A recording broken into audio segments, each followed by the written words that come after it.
name's Maynard Johnny Jr. I'm from the Penelakut tribe, which is on Penelakut Island across from Chemainus. And my mother is Kwakwakiwak from Cape Mudge on Quadra Island, which is across from Campbell River.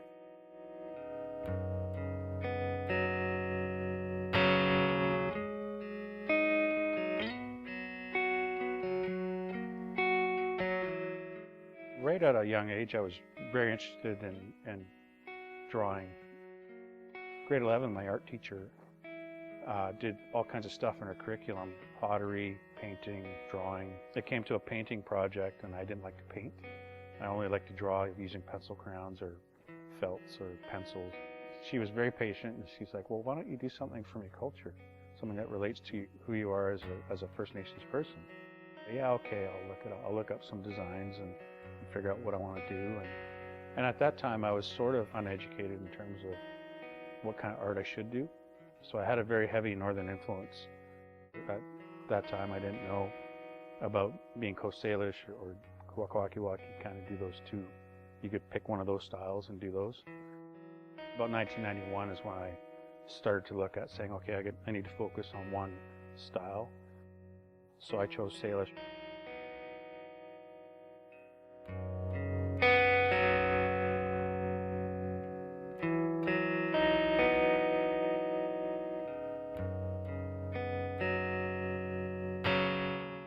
Our art is called crescents and trigons, and then we also use ovals and circles. It has its own character, its own style. We were looked at as not having an art form because a lot of our old pieces, our art pieces, weren't used as regalia. A lot of the stuff I studied came from spindle whorls and rattles and the old house posts and stuff. So I learned basically how to design Coast Salish from just going to museums, looking at books with pictures of old pieces. One of the big questions is always, do you use traditional colors, or why don't you use traditional colors? Let's revert back to an old Kwakwakiwak artist, Willie Seaweed, and he was asked, why do you use chainsaws to carve your totem poles and templates to draw your circles and stuff? And he's like, well, why not? They're here. Why not use them? Sometimes I have really big, bright, colorful paintings, and sometimes it's black and red.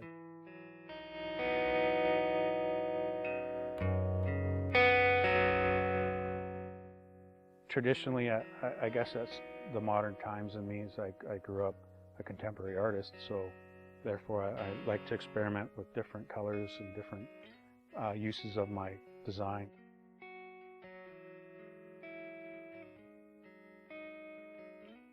With this piece here is called Summer Catch, and in a nutshell, it's basically an eagle, and his wing sort of is in the shape of a hand, and inside the wing is a salmon design, and that's just the eagle catching the salmon.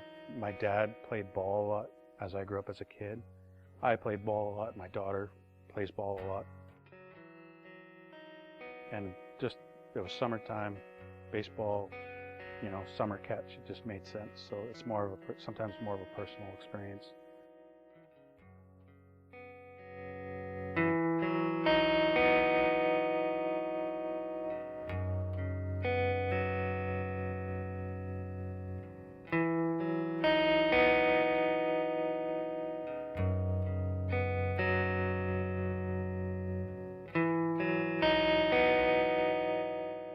The ultimate goal was to educate students about what had happened in residential schools, and then, to gather their thoughts on it and take those thoughts and incorporate it into an art piece.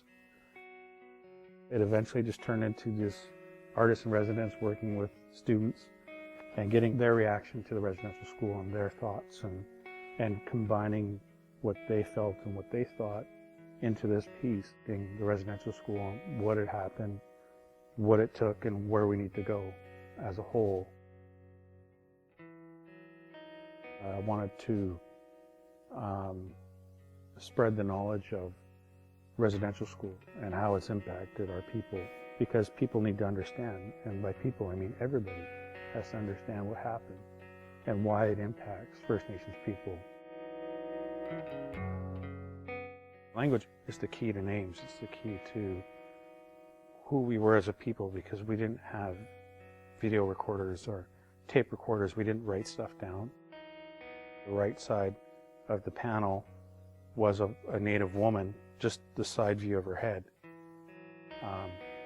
with a long tongue coming out, and upside down is a frog sharing the same mouth as the woman. The long tongue is the frog's tongue. It's also the woman's tongue, representing language and how important language is to our people. So the frog's tongue being long is also the communicator between man and spirit world.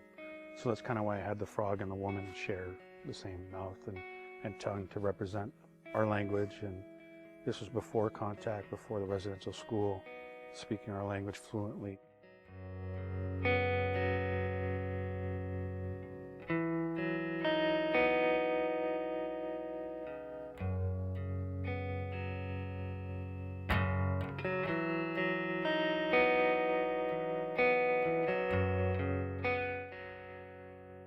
The most valuable part of our culture is our language.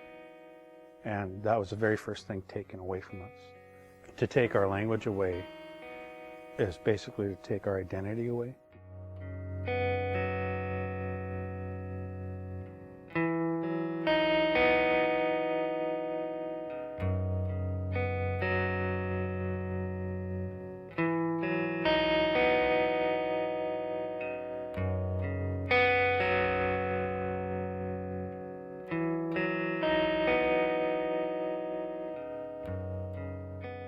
My father spoke Halkomenam fluently growing up, and he attended the residential school, which I didn't know.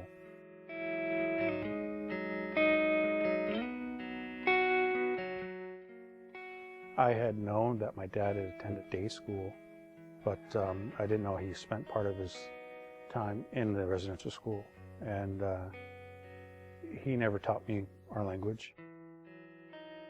He moved over to the left section, and it's a woman and a man sharing the same mouth.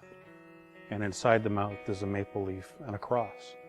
And that represents us being forced to stop speaking our language and, putting it nicely, become civilized in the eyes of the church and the government, anyways.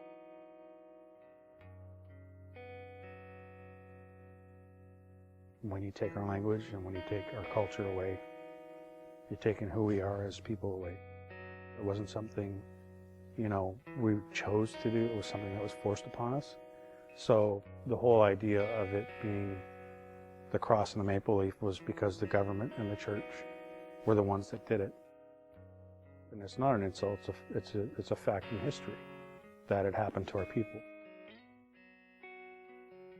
Bruises can heal, things like that can heal over time, but the mental and the abuse of being told that you're worthless and you're not allowed to be who you are will impact you for the rest of your life.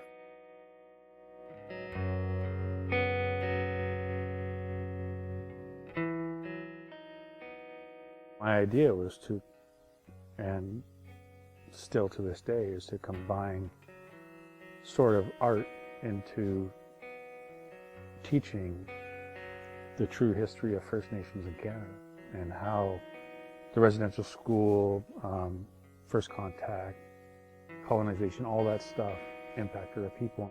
In the middle of the glass is a house, and inside the glass is a big circle, and in that circle is 3 humans who represent the church, the Canadian government, and First Nations people.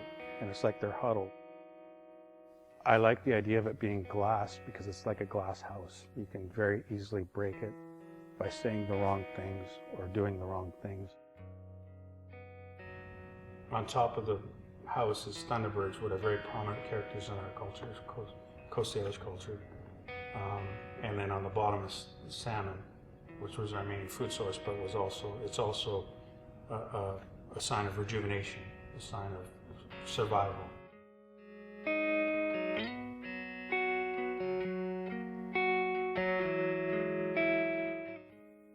And now we're having Truth and Reconciliation, which is why I want to educate First Nations people, because it is a step, and it's a positive step. It's not going to cure anything, but it's a step forward. So being able to educate people on the history of First Nations might help them better understand why things are the way they are. For me, that's the whole idea of taking that educational tool and combining it with my art, because that's what I really know, and making it fun as opposed to reading a chapter or reading a pamphlet out of a book and saying, you know, okay, kids study, now we're going to do a test. No, we can combine art with it and have them create something that reflects what you just taught them, you know. So that's the idea. Beginning, it was more about establishing myself as a Coast Salish artist, and later on I started to realize I had a very valuable tool to be able to spread our culture, to show people the beauty of who we are as Coast Salish people through my art. And then that evolved into teaching people about art, and also teaching them about culture and history of who we are as people. It's so easy to reflect that in art, so that's why I've always been so attached to art, because it was something I was good at, something I can sink my teeth into and really go at it.